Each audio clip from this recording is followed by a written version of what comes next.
வணக்கம் நண்பர்களே. வாங்க நம்ம கோடுக்குள்ள ஒளிஞ்சிட்டு இருக்கிற சில பிரச்சனைகளை கண்டுபிடிக்க ஒரு துப்பறியும் பயணத்துக்கு போகலாம்.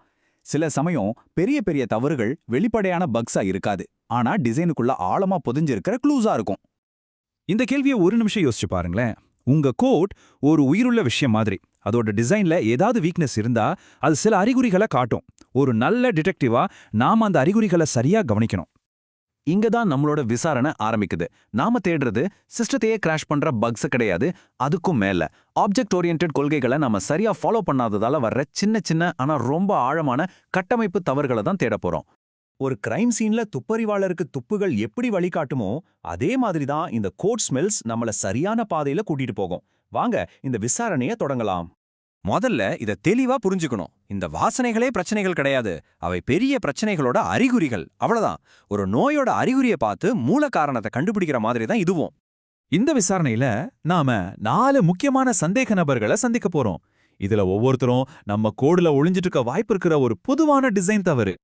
ஓகே, நம்ம விசாரணையை ஆரம்பிக்கலாம். நம்ம முதல் சந்தேக நபர் தி ஸ்விட்ச் போர்டு. இவரை பார்க்கறதுக்கு அப்பாவி மாதிரி தெரிஞ்சாலும் நம்ம கோடுல பெரிய குழப்பத்தை உண்டாக்க இவரால முடியும். உங்க கோட்ல என்னைக்காவது ஒரு பெரிய ஸ்விட்ச் ஸ்டேட்மெண்ட் பார்த்திருக்கீங்களா? இல்லனா இஃப் எல்ஸ்னு ஒரு நீளமான லிஸ்ட் போயிட்டே இருக்குமே, அந்த மாதிரியா? ஆமா, அதுதான் நம்ம முதல் க்ளூ.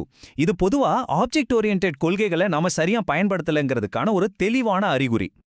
இந்த பழைய காலத்தை ஸ்விட்ச் போர்டு ஆபரேட்டரை பாருங்க. ஒவ்வொரு புது கனெக்ஷனுக்கும் அவர் கையால ஒரு புது கனெக்ஷனை சேர்க்கணும். இதே மாதிரிதான் நம்ம கோடும் ரொம்ப கடினமாகவும் மெயின்டைன் பண்றதுக்கு சிக்கலானதாகவும் மாறிடும்.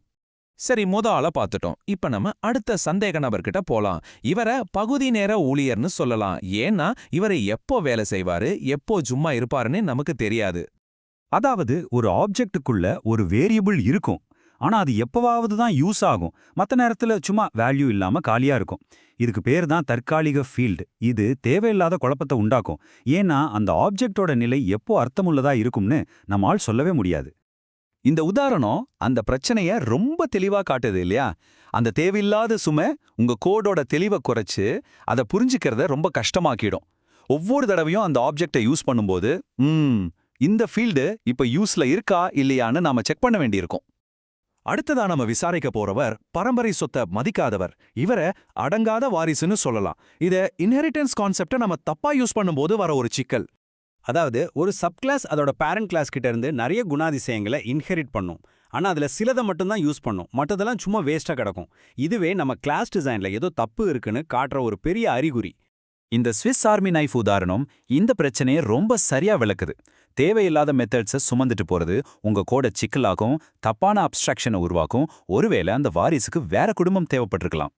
நம்ம விசாரணை கடைசி கட்டத்துக்கு வந்துருச்சு. நம்ம லிஸ்ட்ல கடைசி சந்தேக நபர் ஒரு ஆள்மாறாட்டக்காரர். ஒரே வேலையைத்தான் செய்வாரு, ஆனா வேற வேற பேர்ல சுத்திட்டு இருப்பாரு. அதாவது 2 வேற வேற கிளாஸ் இருக்கு, ஆனா ரெண்டுமே அடிப்படையில ஒரே வேலையை தான் செய்யுது. ஆனா அந்த வேலையை செய்யற மெத்தடோட பேரை மட்டும் வெவ்வேறையா இருக்கு. உதாரணத்துக்கு ஒரு கிளாஸ்ல எக்ஸிக்யூட்டர்னு இருக்கும், இன்னொன்னுல ரன்னு இருக்கும். இது டோன்ட் ரிப்பீட் யுவர் செல்ஃப் அல்லது DRY கொள்கையை மீறுது, ரொம்ப குழப்பத்தையும் உண்டாக்குது. இந்த உளவாளிகளைப் போலவே இந்த மாற்று கிளாஸ்கள் தேவையில்லாத குழப்பத்தை உருவாக்குது. உங்க கோடை யூஸ் பண்ற மத்த புரோகிராமர்ஸ் எந்த கிளாஸை எப்ப யூஸ் பண்ணணும்னு தெரியாம திணறுவாங்க. இது மெயின்டெனன்ஸை ரொம்பவே கஷ்டமாக்கிடும். ஓகே, நம்ம 4 முக்கிய சந்தேக நபர்களையும் விசாரிச்சு முடிச்சிட்டோம். இப்போ இந்த மாதிரி க்ளூஸை கண்டுபிடிச்சு அதுக்கு பின்னாடி இருக்கிற பிரச்சனையை சரி பண்றது ஏன் அவ்வளோ முக்கியம்னு பார்க்கலாம். ரொம்ப முக்கியமான விஷயம் என்னன்னா, சுத்தமான கோடுங்கிறது பராமரிக்கக்கூடிய கோடு. இந்த வாசனைகளை நீங்க சரி செய்யும் போது உங்க கோட் வெறும் வேலை செஞ்சா மட்டும் பத்தாது, அது தெளிவாவும் ஈஸியாவும் எதிர்கால மாற்றங்களுக்கு ஏத்ததாவும் மாறும். இதுதான் ஒரு நல்ல சாஃப்ட்வேர் டிசைனோட அடையாளம். இந்த விளக்கத்தின் மூலமா நீங்க உங்க சொந்த கோட்ல ஒரு துப்பறிவாளரா மாற தேவையான கருவிகள் கிடைச்சிருக்கும்னு நம்புறேன். இப்போ உங்க டர்ன்.